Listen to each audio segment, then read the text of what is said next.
Hello everyone, welcome to my channel. तो बिना किसी देरी के शुरू करते हैं इस ड्रामा का लास्ट एपिसोड के स्टार्टिंग में हम देखते हैं कि नैन्सी और जुआन ने मैरिज सर्टिफिकेट बनवा लिया है और मोम तो उसे देख देख कर बहुत ही ज़्यादा खुश हो रही होती है और पता नहीं कितनी बार देख चुकी हैं। और फिर उनको मैरिज गिफ्ट में ड्राई फ्रूट, बेडशीट, साथ ही कुछ पैसे भी देती है जो कि जुआन के लिए था, लेकिन इसका इंचार्ज वो नैन्सी को बना देती है और साथ ही जुआन को बोलती है कि आज के बाद तुम मुझे आंटी नहीं बल्कि मोम कहोगे। अब इनका स्टेटस जो चेंज हो गया है। एंड देन नेक्स्ट सीन में ये दोनों जुकेन के पास जाते हैं और उसे बताते हैं कि हम दोनों की वेडिंग नेक्स्ट वीक होने वाली है और हम दोनों इसी घर में रहेंगे। वो दोनों तो इसलिए उसे बता रहे थे ताकि वो उसके घर से बाहर निकल जाए, लेकिन वो तो ये सुनकर सिर्फ उन्हें शादी की मुबारकबाद ही देता है और साथ ही कहता है कि गिफ्ट तो मैं शादी वाले दिन ही दूंगा और अगर तुम दोनों को कुछ और नहीं कहना तो मैं सोने के लिए जा रहा हूँ। वो ये कहकर चला जाता है और जुआन कहने लगता है कि ये कितना ज्यादा बुद्धू इंसान है। चाइनीज तो इसे समझ आती नहीं, पता नहीं इसे ऑथर किसने बना दिया।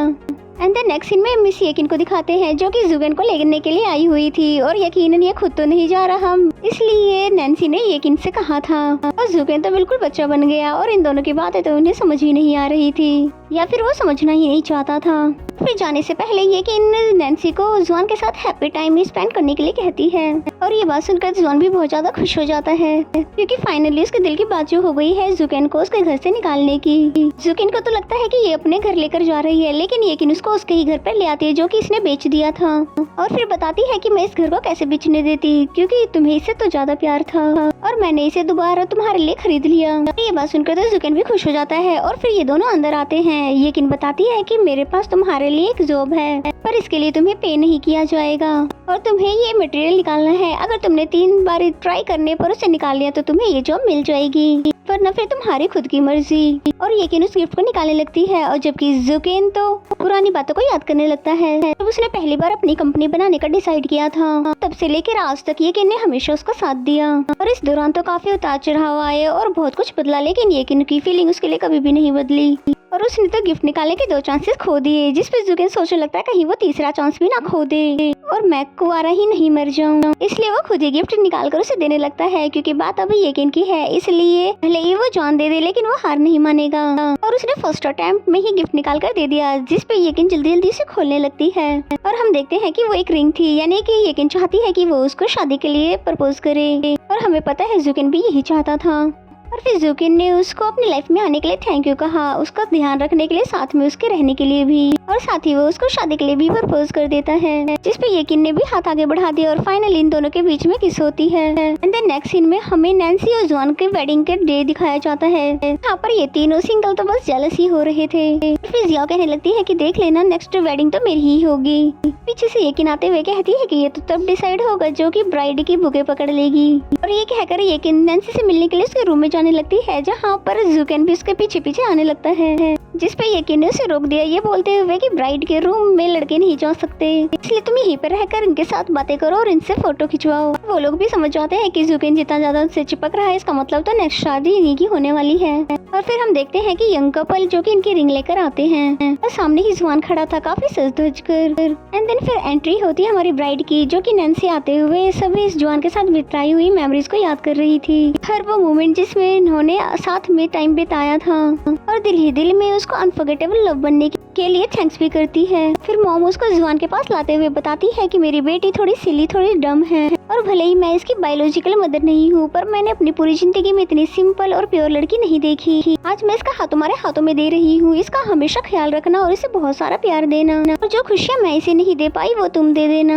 जिस पे जुआन ने भी प्रॉमिस करके उनको बेफिक्र रहने के लिए कहा, जिसके बाद ये दोनों ही अपने मैरिज के वाव शेयर करने लगे। नैन्सी कहती है ये मुझे बिल्कुल सपने जैसा लग रहा है, जैसे कि तुम मुझे पहली बार मिले थे तब भी मुझे लग रहा था मैं किसी सपने में हूँ। पहले तो तुमने मुझे बहुत तंग किया, बहुत ज्यादा परेशान किया, लेकिन पता नहीं अचानक से ऐसा क्या हुआ कि मुझे तुम्हारी फिक्र होने लगी। तुम्हारे पास आने का दिल करता था और हमेशा तुम्हें देखना चाहती थी और ये सब तुम्हारी गलती है, तुमने मुझे ऐसा बनाया और अब तुम्हें ख्याल भी मेरा रखना होगा। और दोनों ही बहुत ज्यादा एक्साइटमेंट में थे और दोनों ही बहुत ज्यादा खुश और आंखों में नमी भी थी और इनकी बातों ने तो हमें भी इमोशनल कर दिया। जिसके बाद जुआन ने बताया कि आज से मैं तुम्हारा हस्बैंड हूँ। ये बात सुनकर तो नैन्सी की हंसी नहीं रुक रही थी, जिस पे जुआन ने बताया कि मैं तो हमेशा से ही तुम्हें अपनी वाइफ कहना चाहता था। फाइनली आज मैंने पहली बार कहा है, अब तो मैं रोज कहा करूँगा।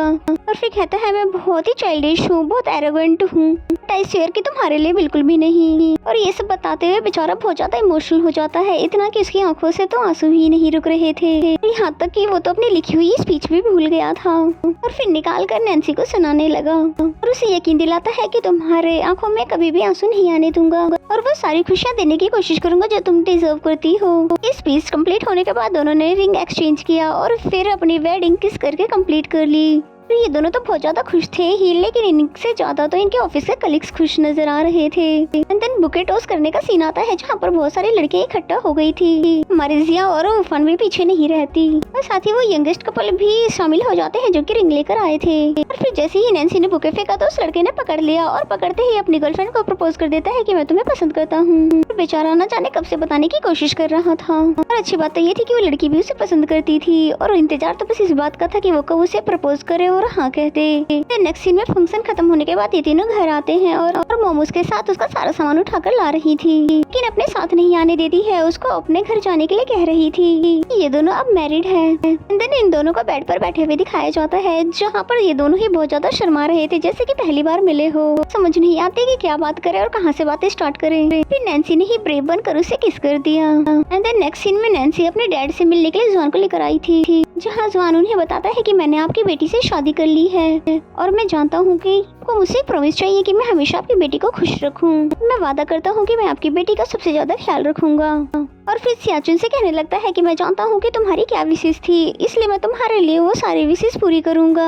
और सिर्फ नैन्सी का ही नहीं बल्कि तुम्हारी मॉम का भी ख्याल रखने की पूरी जिम्मेदारी मेरी ही है। देन नेक्स्ट सीन में नैन्सी अपनी नोवेल खरीदने के लिए आई होती है जो कि पब्लिश हो चुकी है, पर वो ये देखकर हैरान हो जाती कि वहाँ पर मिस्टर बैट के नाम से कोई भी बुक नहीं पड़ी हुई है। फिर शॉपकीपर से उसे पता चलता है कि मिस्टर बैट नाम की जो बुक आई थी वो 1 घंटे में ही सबकी सब सेल हो गई और ऊपर से फेमस ऑथर जुकेन ने भी इस नोवेल को रिकमेंड कर दिया, तो फिर 1 घंटे में तो सेल होनी ही थी। नैन्सी तो इस बात से खुश थी, लेकिन जुआन को थोड़ी प्रॉब्लम थी और कहता है कि जुकेन हमेशा अपनी टांगे अड़ाता रहता है। जुआन ने बताया कि मुझे इस इवेंट को सेलिब्रेट करने के लिए एक छोटा सा बेबी चाहिए, लेकिन नैन्सी बोलती है पहले इसके लिए अपने जॉब तो ढूंढ लो, क्योंकि बच्चे संभालना इतना आसान तो नहीं होता है। लेकिन जुआन तो उसकी सुने बिना ही उसे किसिस करने में लगा हुआ था। देन हमें कुछ सालों के बाद का सीन दिखाया जाता है जहाँ पर दोनों की ही प्यारी प्यारी सी बेटियां थी। दोनों की मदर्स इन दोनों को अपने डैड के पास क्या छोड़ गई थी, इन्होंने तो पूरे घर को ही बर्बाद कर दिया। और फिर जुकेन को जैसे लगता है कि मदर्स वापस आने वाली है, तभी वो जुआन के साथ अपनी जगह चेंज कर लेता है और उन्हें बताने लगता है ये सब जुआन की गलती है, मैं तो किचन में कुकिंग कर रहा था। इसमें जुआन ने बताया कि ये झूठ बोल रहा है, इसी ने सारा गंद मचाया है। फिर नैन्सी अपनी प्यारी सी बेटी जीजी का हाथ धुलाने के लिए ले जाती है और फिर साथ में बैठकर ये सभी डिनर करते हैं। और कल नैन्सी का साइनिंग इवेंट है जिसको ये डिस्कस करने लगे। जीजी अपने डैड को किसिस कर रही थी, जबकि नैन्सी इन दोनों को शांति से खाना खाने के लिए कह रही थी। नेक्स्ट सीन में नैन्सी ने जुकेन को अपनी नोवेल की बुक दी और उसे थैंक यू कहती है कि जो कुछ भी मैं बनना चाहती थी वो नोबल आर्टिस्ट मैं आपकी वजह से ही बनी हूँ। और फिर साइनिंग इवेंट स्टार्ट होता है जहाँ पर एक फैंस नैन्सी से हाथ मिलाता है और उसके साथ सेल्फी ले रहा था और जुआन तो उन्हें देख देख कर जेलस हो रहा था, इतना ज्यादा जेलस हो रहा था कि सबके सामने ही जाकर उसे किस कर दिया। इसी के साथ हमें नैरेटिव वेज में बताया जाता है कि जुआन एक प्रोफेसर बन गया है एक यूनिवर्सिटी का।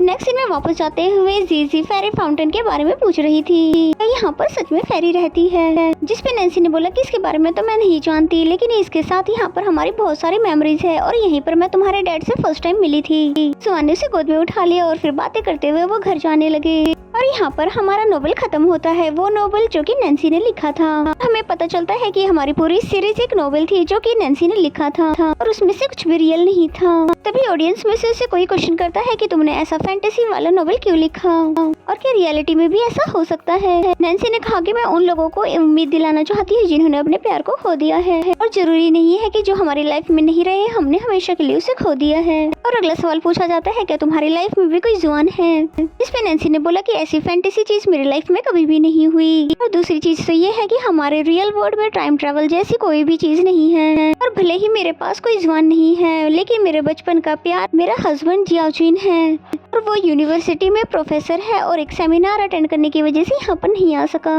वरना तो उससे आप लोगों को जरूर मिलवाती। तभी जियाओजिन भी आ जाता है और हम देखते हैं कि ये कोई और नहीं बल्कि जुआन ही था और सभी रिपोर्टर्स को तो बहुत ही ज्यादा हैंडसम लगता है और सभी उसकी तारीफें करने लगते हैं और वो जाकर अपनी हम वाइफ को हक कर देता है और फिर सभी को थैंक्स कहने लगता है कि आप लोगों ने आकर मेरी वाइफ का सेशन अटेंड किया और फिर सबके सामने अपनी वाइफ को किस करता है और फिर इसी सीन के साथ इस सीरीज की हैप्पी एंडिंग हो जाती है। तो मेरा एक्सप्लेनेशन अगर आपको अच्छा लगता है तो वीडियो को लाइक करें और इसी तरह के और ड्रामा देखने हैं तो प्लीज मुझे कमेंट करके जरूर बताएं।